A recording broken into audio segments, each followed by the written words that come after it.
Desde los empresarios más ricos, las celebrities más famosas o las familias con más éxito necesitan algún consejo importante para no dilapidar su fortuna. Hoy vamos a hablar con una persona que los asesora y sabe cómo hacerlo. Nos visita hoy en Líderes Unplugged Martin Litvak. Hola Martín, ¿cómo estás? Bien, ¿y vos? Muy bien. ¿Cuál es el error más común que cometen los nuevos millonarios, los millonarios tradicionales a la hora de manejar o cuidar su patrimonio? Básicamente no ocuparse de eso. O sea, no planificar, no pensar en este tipo de problemática que pasa mucho más de lo que uno piensa.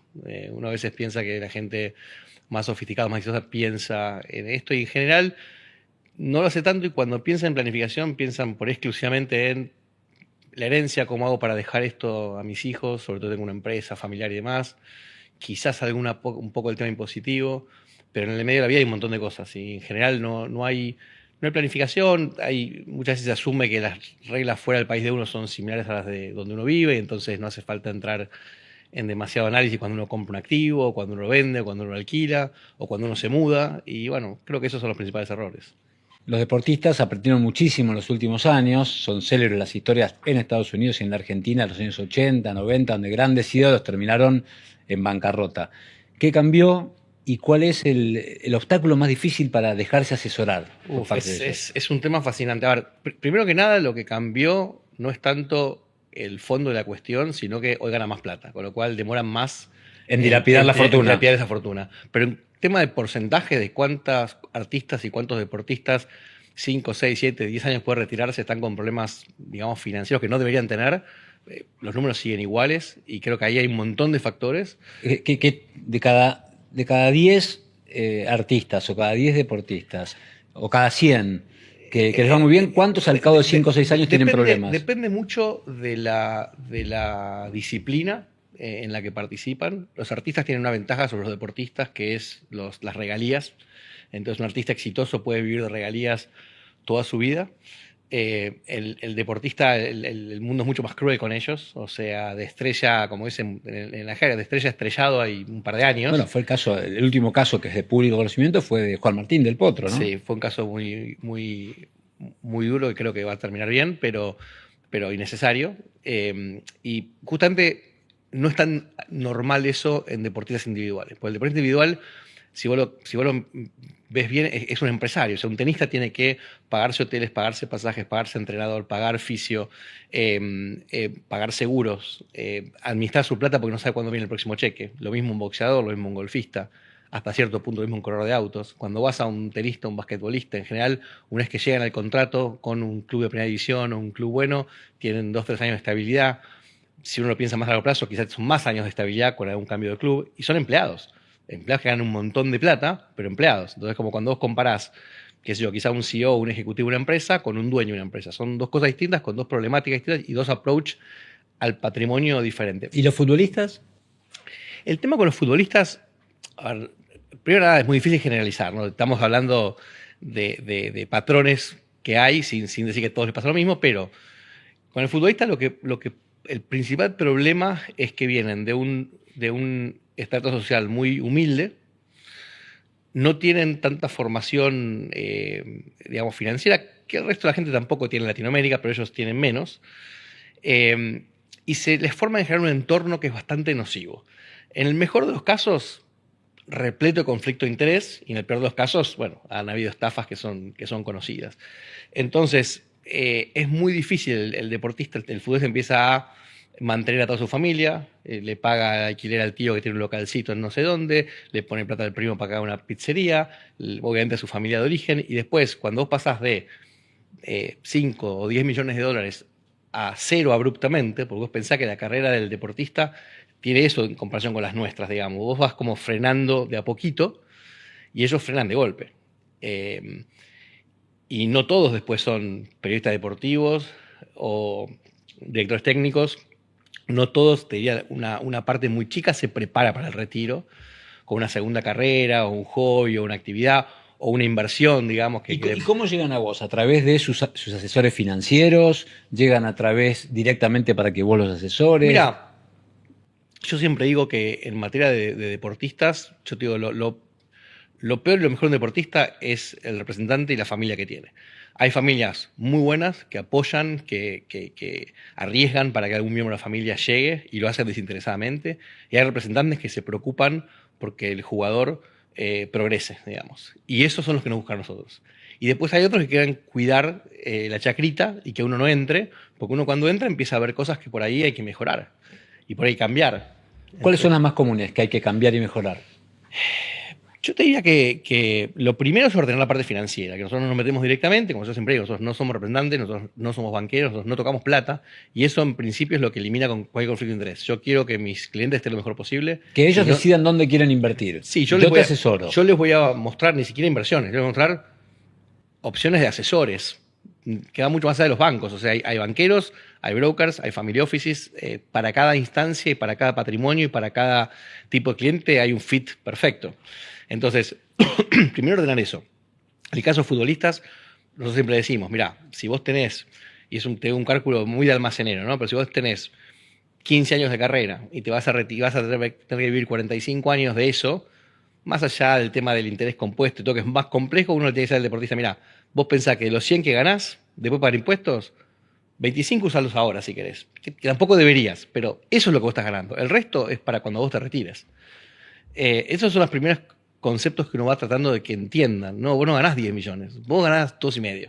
El resto, déjalo porque vas a tener problema. Y cuando empieza a entender eso, es un gran paso. Lo que vos lidiás, el gran problema que vos tenés es que vos tenés de vuelta todo este entorno, ¿no? Todo este entorno que no es bueno. Tenés el futbolista que por ahí no ve el final de la carrera, dice tiene 25 o 26 años, ve que empieza a llover plata y no ve que un día se va a retirar. Y por otro lado, desafortunadamente, y esto a veces pasa también con los CEOs y los dueños de compañía, los asesores no le dicen que no, le tienen miedo. O sea, el asesor, y yo con los clientes que tenemos, sea en fútbol o sea en la vida misma, digamos, perdón, soy muy claro, si yo soy tu asesor y estoy diciendo lo que hacer, bueno, hacelo. O dame una razón fuerte para no hacerlo y buscamos una alternativa. Pero no vengas a preguntarme cosas por amor al deporte. No tiene ningún sentido. Gastan más de lo que deberían, no les gusta que les digan que no. Y por otro lado, y te digo más. ¿E invierten mal? No necesariamente invierten mal, a veces invierten con conflicto de interés. Che, mi representante está construyendo, entonces pone plata ahí. Está mal, no es que esté mal, estás diversificando, tenés unos ladrillos. ¿Era el edificio, era el desarrollador? Posiblemente no. Pero te diría que la parte de inversión es lo que más me preocupa, porque muchas veces terminan en buenos bancos que más o menos llevan el tema, pero el no hacer caso, el irse de un país a otro y no darse baja fiscalmente en uno, no darse fiscalmente de alta en el otro correctamente, genera un montón de problemas. Y por otro lado, hay como un consenso, un mantra, si querés, en el ecosistema. Yo siempre digo, con Evolve nosotros queremos dos cosas. Primero, que nuestros clientes tengan una mejor vida después de retirarse en materia patrimonial. Eso es el objetivo nuestro, que no quiebre. Yo quiero poder de cada 30 años comparar los que tenemos y los que no tenemos y que los nuestros estén mejor. Pero después quiero mejorar el ecosistema, que eso es un objetivo más altruista. Porque de vuelta, el ecosistema está muy aceptado esto de que los deportistas, los artistas no entienden de plata, son, no sé si decir, son tontos o son ignorantes, pero hay mucha mirada desde arriba. Mucho prejuicio. Mucho prejuicio. Y yo lo que me di cuenta, ojo, y yo cuando entré a trabajar en esto hace muchos años, cuando empezamos a generar clientes en el deporte y en el arte, también tenía el prejuicio, no digo que no lo tenía, pero mi experiencia demuestra que cada vez que yo hablé con un artista, con un deportista exitoso sobre estos temas, lo entienden perfecto y lo entienden más rápido que uno. Es gente súper inteligente, que tiene mucho foco, que tiene mucha disciplina. Simplemente estos temas no les interesan, no les importan. Entonces el desafío de uno es tratar de que les importe un poquito para que ese no me importa no atraiga gente que quiera estafarlos o quiera abusar de ellos. Recién mencionaste al pasar el tema de las estructuras internacionales y quería preguntarte cuántas veces tuviste que desmitificar el tema de que la offshore es algo turbio, algo que está fuera de la ley, algo que está bajo sospecha. Yo creo que... Explica bien por qué no es así. A ver, en primer lugar, creo que yo me tomé como muy personal Panama Papers y en esa época, ya 10 años atrás, salí a hablar con todos los medios que pude, que eran los que había en ese momento, justamente para desmitificar esto. Porque, ¿qué me pasó a mí de vuelta? Yo leía todo lo que se publicaba sobre Panama Papers y era toda prensa negativa, todo el que tiene un offshore está lavando plata, está evadiendo impuestos, está financiando terrorismo. Y yo decía, pero pará, yo laburo en esto hace muchos años, ya en ese momento más de 10 años, trabajo offshore, viví 5 años en BVI, había vivido en ese momento 5 años en BVI. Mis clientes no hacen eso. Mis clientes quieren un offshore para armar su sucesión, quieren un offshore para proteger su activo frente a terceros que puedan atacarlo, inclusive los gobiernos. Islas Vírgenes Británicas. Islas Vírgenes Británicas. Ahí viviste 5 años. Ahí viví 5 años, de hecho sigo teniendo residencia ahí parcialmente y paso varios meses por año. Pero, a ver, he viajado a Caimán. ¿Y por qué se asocia, por qué crees que parte de la prensa tiene que ver con esta poca cultura financiera que tiene la sociedad? Esto de generar una offshore como algo que está bajo sospecha. Para mí tiene que ver con mucho resentimiento que hay en la gente, frente a la gente contra la gente que tiene plata. Porque te digo más, todos estos resentimientos surgen en los 80. El desastre de Panamá, la película The Firm, es como, toda la plata que pasa offshore. Y por ejemplo, en Argentina, en los 80, teníamos renta territorial, con lo cual el argentino que tenía un offshore afuera ni siquiera estaba evadiendo un impuesto. O sea, no tenía que pagar. Un argentino en 1985, con una compañía en las Islas Vírgenes Británicas y una cuenta en Suiza, y esa cuenta le generaba plata, hoy tiene que pagar un impuesto. En esa época no. Entonces, no se entiende el prejuicio de dónde viene. Para mí es resentimiento y es envidia, en muchos casos fomentada por la prensa, por la mala prensa, que prefiere publicar que Julio Iglesias tiene un trust en República y está vendiendo impuestos a pensar, pero ¿para dónde vive Julio Iglesias? Porque es español, pero vive en Dominicana. En Dominicana esto no es evasión. Es atar 2 puntos. Entonces, ¿qué es eso de offshore? Es una herramienta para proteger y planificar el patrimonio de las personas. Una de tantas otras que hay. Y yo creo que el problema ahí, y justamente hemos preguntado antes si estaba pensando en escribir otro libro, y estoy escribiendo un libro que me está llevando un montón de tiempo, muchísimo más que los anteriores, porque yo lo que me di cuenta con los años es, yo hace 25 años que hablo por Latinoamérica, sobre todo, pero otros lugares también, sobre cómo estructurar un patrimonio, cómo proteger un patrimonio, cómo hacer que la riqueza dure más y demás. Y con el tiempo me fui dando cuenta que en Latinoamérica vos tenés que empezar explicando por qué está bueno que haya riqueza. La riqueza está mal vista. Es ridículo. Es decir, si vos sos un tipo sano, yo te admiro. Si sos un tipo inteligente, yo te admiro. Si sos un tipo lindo, yo te admiro. Si sos un tipo que está fit, te admiro. ¿Tenés plata? No, no te admiro. Esa parte que vos tenés buena, yo tengo que mirarla con resentimiento, con recelo. Habrás matado a alguien, habrás hecho algo, habrás cagado a alguien. Hay un montón de mensajes que se van bajando de generación en generación negativos sobre el dinero. ¿Crees que eso forma parte de la batalla cultural que se vive en estos tiempos en la Argentina? Que, digámoslo, es uno de los países donde el anticapitalismo está en los niveles más altos. ¿Crees que esto puede cambiarse entendiendo que es la única vía de desarrollo, digamos? Yo creo que, coincido obviamente, que es la única vía de desarrollo. Creo que es parte de la batalla cultural. Desafortunadamente, yo muchas veces pensaba, hace muchos años, por ahí con más ingenuidad, que en algún momento Latinoamérica iba a imitar a lugares más desarrollados, Estados Unidos y Europa, en este tipo de cuestiones de cómo se mira al rico, y fue al revés. Vos fíjate que hoy tenés el movimiento Tax the Rich, tenés millonarios con culpa pidiendo que suban los impuestos y demás. O sea, es como si el mundo desarrollado se hubiera copiado de nosotros. Y yo creo que el gran problema que tenés a nivel cultural es que la gente le da demasiado valor, al menos lo dialéctico, a la igualdad. Y yo creo que la igualdad no es digamos, en nada es relevante. La única igualdad importante es la igualdad de la ley. Ni siquiera la igualdad de oportunidades, porque eso es un mito. O sea, no existe. Yo no tengo las oportunidades que vos y que vos. O sea, ahí está el rol del Estado para tratar de generar esa gran desigualdad que es donde nacemos, ¿no? Yo creo que, de vueltas. Esa no la elegimos. No la elige nadie. Obviamente no la elegimos, pero lo que te digo es: la vida continúa. Cada vez hay más desigualdad porque cada vez hay más gente empezando a otros lugares, con lo cual no vas a poder lidiar con eso si no les cortás los víveres a los que más tienen, lo cual no es bueno. Aunque la tecnología da una herramienta de oportunidad, ¿no? Y ojalá se dé, pero naturalmente, no porque un gobierno participe. O sea, yo lo que digo es esto, en realidad el problema no es la igualdad, sino el ascenso social. Si vos estás en una sociedad que permite que una persona pobre, esforzándose, llegue, está todo bien. Sí. Ya está. Ese es el mayor cuestionamiento. Hay una discusión ahí, ¿no? Generalmente muy cultural sobre la meritocracia, que una cosa es, por supuesto, celebrar la cultura del esfuerzo, del trabajo y del mérito, pero también ver cómo ese punto de partida es desigual. A ver, de acuerdo, pero es como que yo dijera, a ver, yo tengo un punto de partida desigual con Messi en materia de jugar al fútbol. Y sí, ¿qué querés que te diga? Y tengo un punto desigual con vos, porque yo tengo genes malos de mi familia en tal área. Y sí, ¿qué voy a hacer? O sea, de vuelta, ¿por qué solo miramos la desigualdad en la plata? No la miramos, nadie dice tenemos que armar una fundación para que toda la gente tenga los mismos genes en materia de, no sé, cáncer de colon. Punto, ya está. Listo, todos iguales.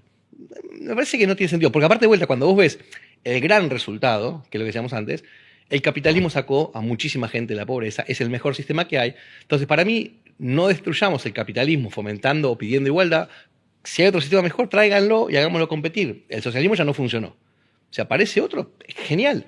¿Por qué crees, y has dicho varias veces, que las personas más pobres deberían pedir que bajen los impuestos? Es un tema interesante. ¿Por qué lo digo? Porque en general la persona rica, hablando económicamente, está más allá del bien y del mal. Es decir, un impuesto más o menos no le va a afectar y además tiene las herramientas jurídicas y intelectuales para estructurarse contra eso. El que paga el impuesto es el pobre y es el asalariado. Es decir, es el que no se lo puede poner a otro. El impuesto inflacionario, por ejemplo. A ver, pero bienes personales, pero vamos al impuesto a la riqueza, si querés, que es más discutible todavía. Se ha puesto de moda últimamente, pese a que... Pero ese no es para los pobres. Pará.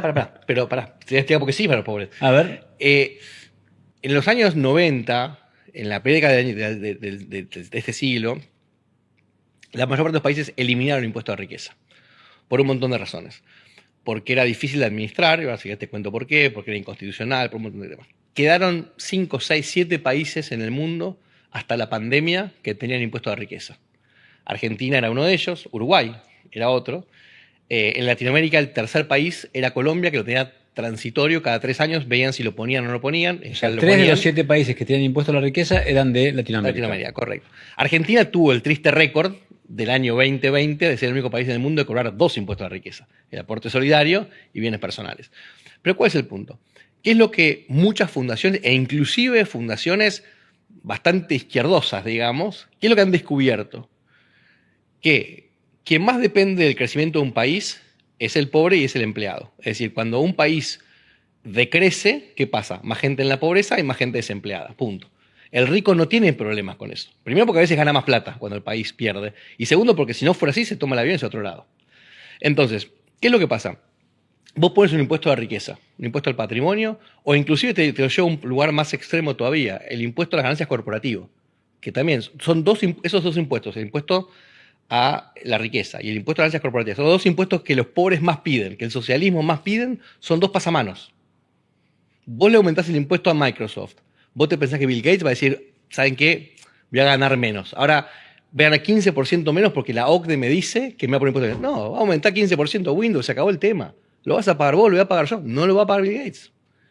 Y luego pasa el impuesto al patrimonio. Vos cuando haces tus cuentas al final y decís, che, yo tengo una empresita en Argentina, tengo que pagar 2.25 bienes personales. Entonces yo sumo ganancias y lo pongo como mis costos. Y lo va a pagar mi cliente. Todo se traslada a costos. Todo se traslada a costos. No existe nadie que diga, no, este impuesto es para los ricos. O sea, lo que puede determinar un Estado es quién es el sujeto obligado a ingresar ese impuesto a las arcas públicas. Eso lo puede decir un Estado. ¿Quién tiene el peso real del esfuerzo? Del esfuerzo fiscal, digamos, ¿quién tiene el peso para pagar eso? ¿Quién hace el esfuerzo fiscal para pagar eso? El Estado no lo puede determinar.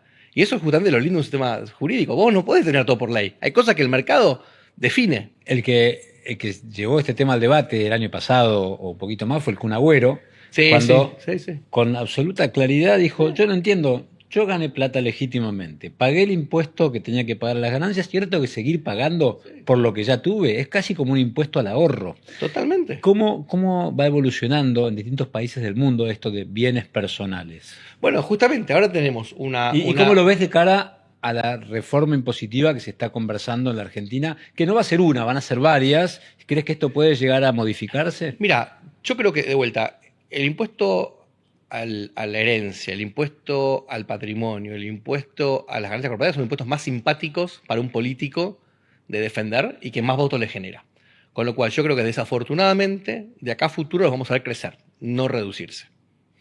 Tenés el apoyo de los partidos de centro-izquierda, tenés el apoyo de la gente pobre, tenés el apoyo de los millonarios con culpa, como yo lo llamo. Entonces, eso para mí va así, y si vos te fijas, hubo un tema en Noruega, ahora, digamos, se demostró que el efecto justamente, Noruega hace 2 años aumentó el impuesto. Ahora en Alemania se estaba discutiendo. ¿no? Sí, Noruega hace 2 años aumentó el impuesto, ya lo tenía, unos pocos países lo tenía, dijo, no, vamos a aumentar, hizo una cuenta matemática cuánto más iban a recaudar, se les fue a la mitad de los ricos, y no solo no recaudaron más, sino que recaudaron menos. Suiza acaba de votar en contra el año pasado, unos pocos lugares donde se vota bien, pero yo creo que la tendencia va a ser a que estos impuestos aumenten, lo cual, de vuelta, para mí, no es bueno en el mediano plazo o en el largo plazo.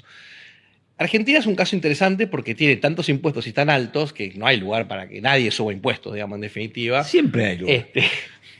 No hay lugar, después que lo hagan es otro tema. Pero es un caso interesante porque muestra cómo, vos fíjate, y yo lo estoy usando mucho de ejemplo por esto. Javier, antes de ser presidente, hablaba maravillas del Laffer, de la curva del Laffer, del efecto de bajar impuestos agresivamente. De hecho, hay varios tweets de él previos a tomar el mando donde decía que mucha gente se olvida del Laffer cuando llega al gobierno y demás. Yo no creo que se haya olvidado, pero no lo hizo todavía. Y eso me lleva a 2 o 3, no sé si conclusiones o hipótesis, digamos. La primera, que para mí es la más probable, y de hecho lo vemos mucho en otros países también, es muy fácil subir impuestos y muy difícil bajarlos, digamos. Entonces, ese tema de, acá vino el presidente nuevo, Yamandú, y subió acá y acá, no importa, porque cuando venga el próximo baja, es mentira. Va a venir otro partido, va a venir alguien de la coalición, ahora o dentro de 5 años, no va a bajar estos impuestos tan rápidamente. Van a subir 10 impuestos o a bajar 1. Esa es la primera posibilidad. La segunda es que se hayan convencido de que el AFAR no funcione mal, lo cual es bastante loco de pensar. Y la tercera es que hay un concepto más maquiavélico, si vos te acordás de lo que decía Maquiavelo, es el mal lo haces todo junto y el bien lo haces en cuotas. Entonces, quizás él piensa, o el gobierno piensa, que si yo cada 2 meses anuncio una pequeña bajita de impuestos por los próximos 2 años, voy a tener un muy buen resultado electoral. Puede ser, ahí estás antiponiendo la política a que el país funcione mejor. Todos lo han hecho, digamos. No te veo optimista con la reforma impositiva. No. La reforma es, digamos, es muy poquito, digamos. Nosotros hicimos llegar un proyecto al gobierno en su momento que solo hablaba de impuestos nacionales para no meternos ni siquiera en la parte de provincia. Y era mucho más agresiva, digamos. ¿Cuáles son los puntos centrales que debería tener una reforma impositiva en la Argentina para ustedes? Los puntos centrales es, vos tenés 2 cosas que hacer, digamos. Tenés que simplificar el sistema y tenés que reducir el esfuerzo fiscal que hace la gente.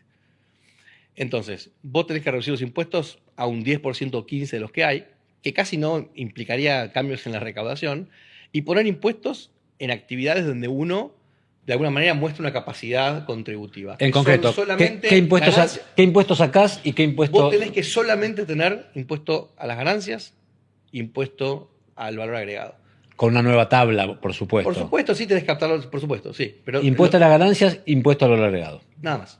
Después hay, cuando vos bajás la lista de 180 impuestos en Argentina, hay 8 o 9 impuestos que son a las ganancias o al... ¿Cuáles son los más regresivos que deberían sacar mañana? Mañana lunes deberían... Sin ninguna duda que bienes personales ya se bajó, pero hay que sacarlo de todo punto de vista, y sin ninguna duda de todo lo que es retenciones, digamos. O sea, es ridículo que el Estado, que el particular esté financiando un Estado, no tiene ningún tipo de sentido.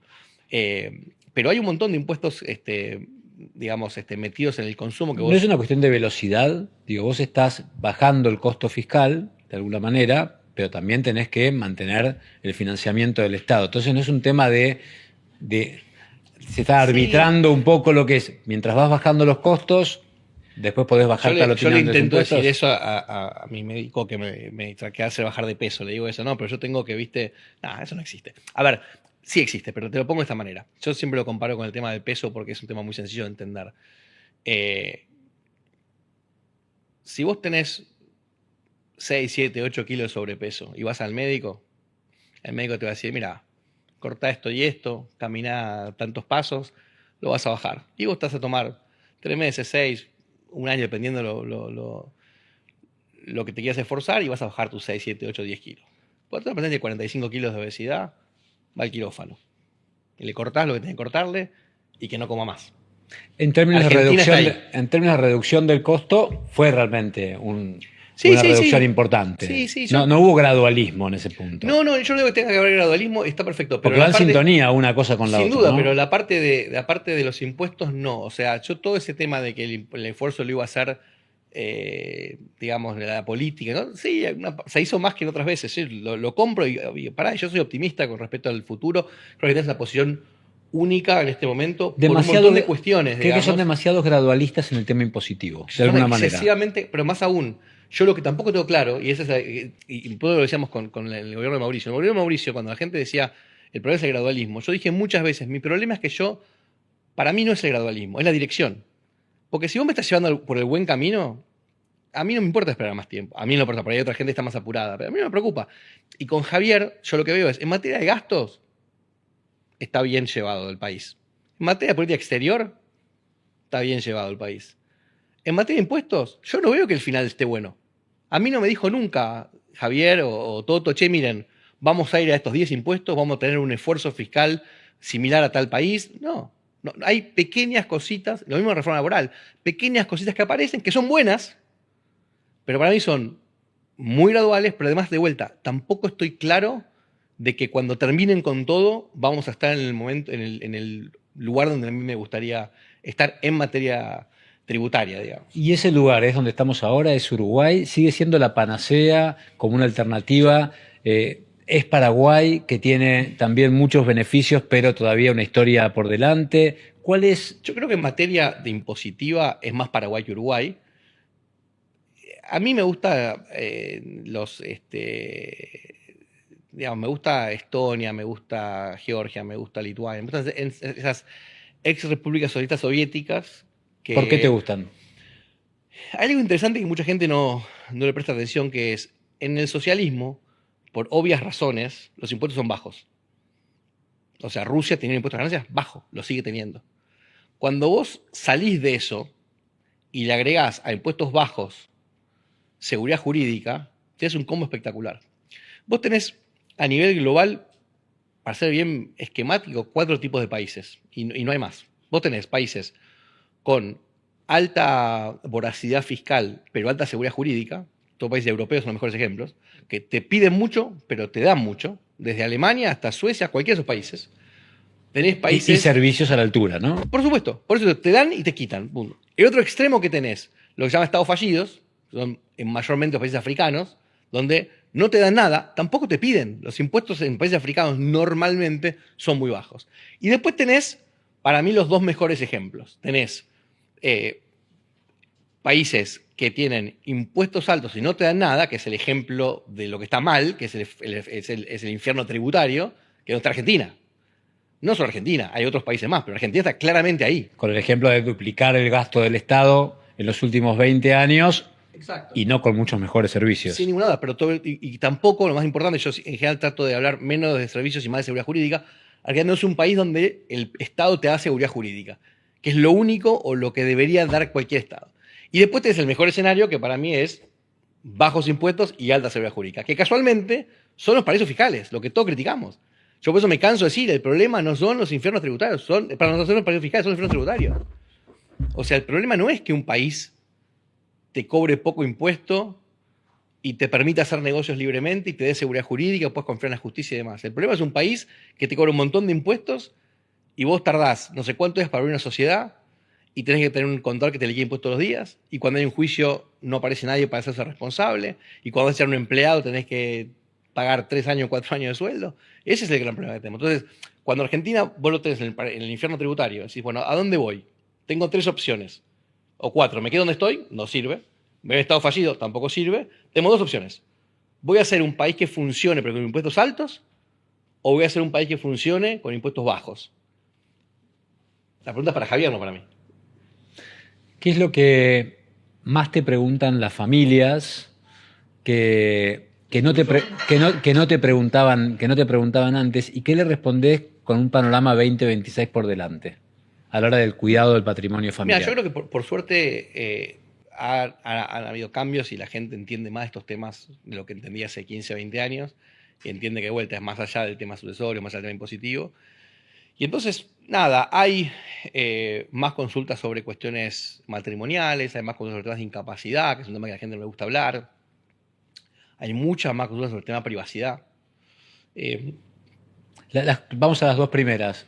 Temas, dijiste, de discapacidad y temas, consultas matrimoniales. Sí. ¿Qué es lo que más te preguntan? Por ejemplo, básicamente contrato cómo prenupcial, por claro, ejemplo. a ver, sí, prenups o postnups o petnaps, que son para las mascotas, que es la nueva moda en Estados Unidos. Pero ¿cómo funciona Esto, en la Argentina, por no, ejemplo, o en Uruguay? Porque en realidad bueno, no. acá tenés, ¿Qué tanto, dice la ley? a ¿Está ver, prohibido o no? a ver, vos tenés que ver la evolución, porque A de vuelta, ver, esto es todo un tema de tendencia. Acá cuando uno planifica un patrimonio no está viendo un problema mañana.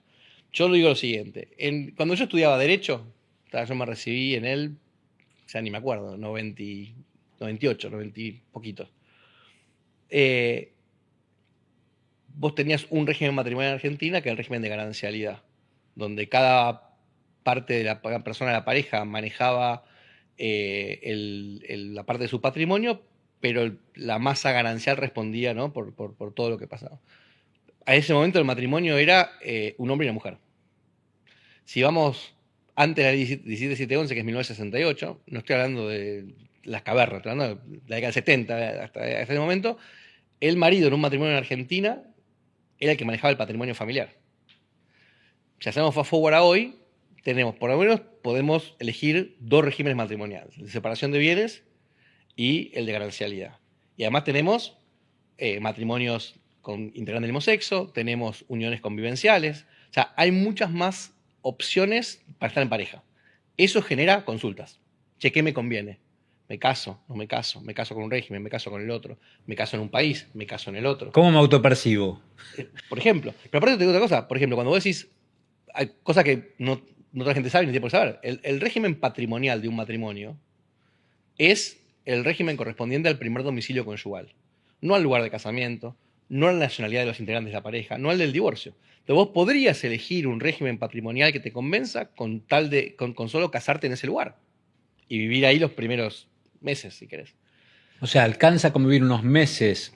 Acá debe ser tu primer domicilio. Vos te vas a Miami, te casás en Miami y vivís en Miami un tiempito, es tu primer domicilio. Después, aunque recorras otros 20 países, tu régimen patrimonial va a ser ese.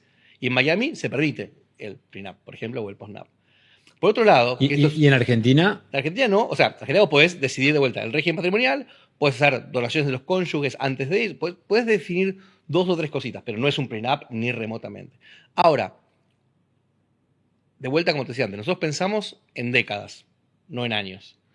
Entonces, como yo veo la evolución de lo que te conté hasta ahora, lo más probable es que en 20, 25 años existan más de un régimen, más de los dos que hay ahora, o inclusive libertad para que las parejas creen su régimen matrimonial, y es muy probable que en 20 años exista el prenup en Argentina.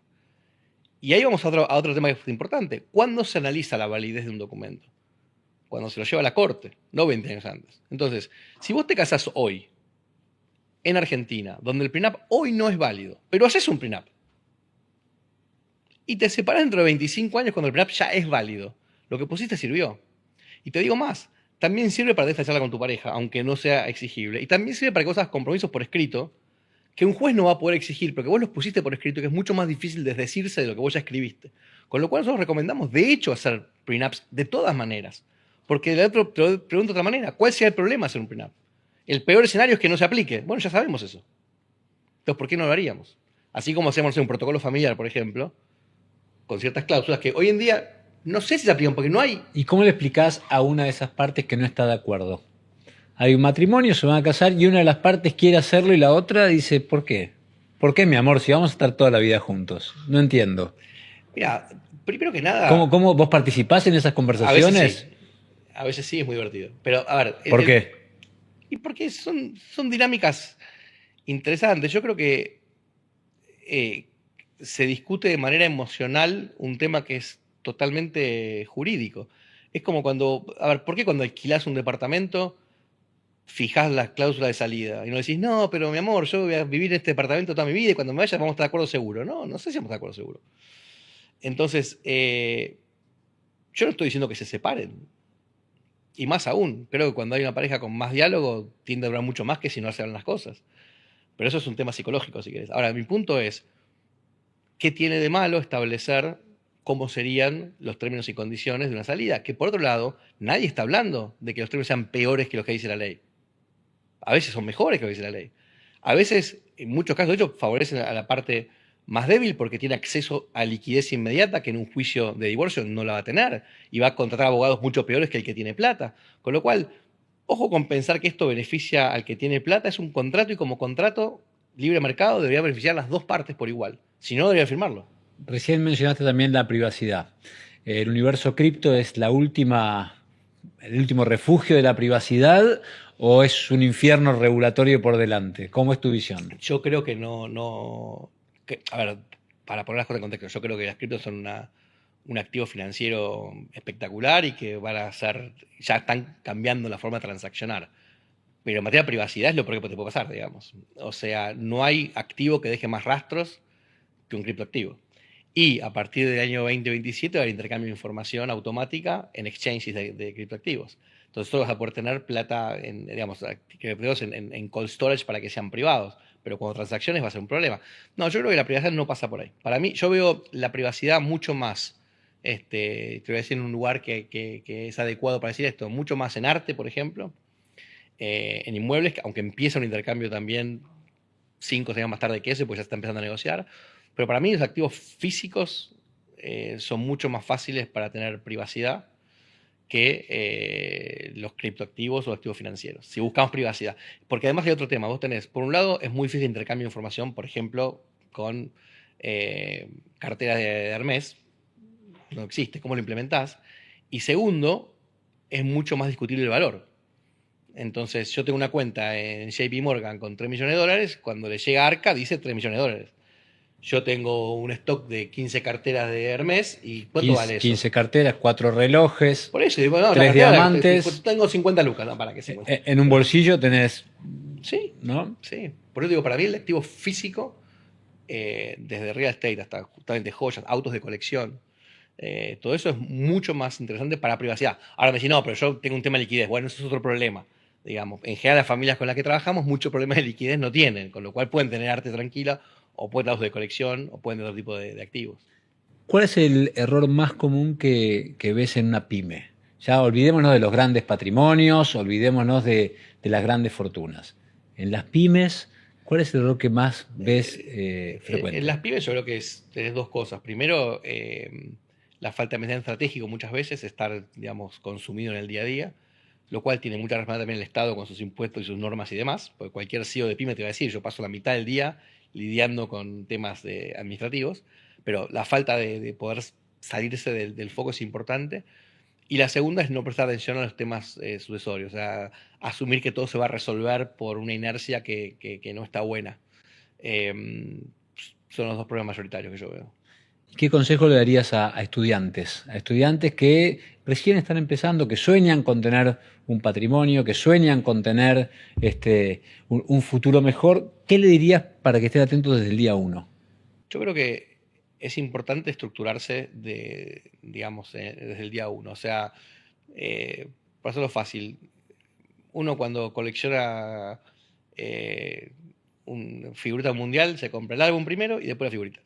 Entonces es crear el marco. ¿Qué me preocupa? Me preocupa A, B y C. Bueno, listo, esta es mi estructura. Con esta estructura voy a empezar a crecer. Si me compro un auto, va a estar acá. Si me compro una casa, va a estar acá. Los gastos míos los saco de acá. El tema sucesorio, por ahora hago esto. Si mi incapacidad, esto, privacidad, tal cosa. Esta es la cara que le voy a mostrar al gobierno, esta es la cara que le voy a mostrar a mi socio, esta es la cara que le voy a mostrar a quien me financia. Todo armado. Y sí, obviamente lo que pasa, me pasa mucho con emprendedores, pero entonces sale un montón de plata y yo en realidad la plata la quiero poner en el negocio. Bueno, está, ponela.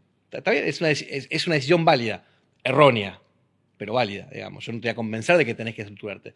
Lo que yo en general, cuando vos sabés en qué casillerito entra cada pieza, las piezas hacen mucho más sentido y en general construís mucho más riqueza. Ahora, de vuelta, si vos pensás en la planificación, pensá en lo que es la pirámide de Maslow, que todos la hemos estudiado en algún momento. ¿Viste? Primero es básica, entonces yo no puedo hablar de planificación con alguien que no llega a fin de mes.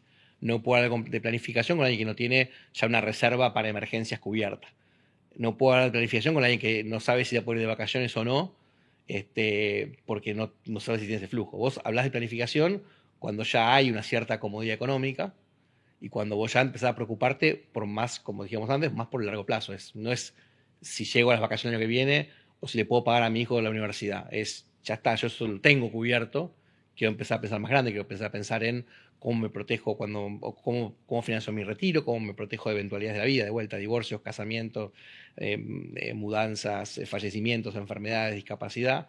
Y después pensar en grupos más grandes todavía, en lo que es la sucesión en empresas y el legado, digamos, que es por ahí el último, es el último punto que uno le presta atención en materia patrimonial. ¿Qué quiero dejar como imagen a futuro o como mensaje en el mundo, en definitiva? Y ahí, por ahí, uno empieza a gastar en cosas que no tienen una racionalidad financiera, sino tienen que ver con lo que uno quiere dejar, y empieza a ver si va a donar, si no va a donar, bueno, un montón de cosas, que es otra problemática.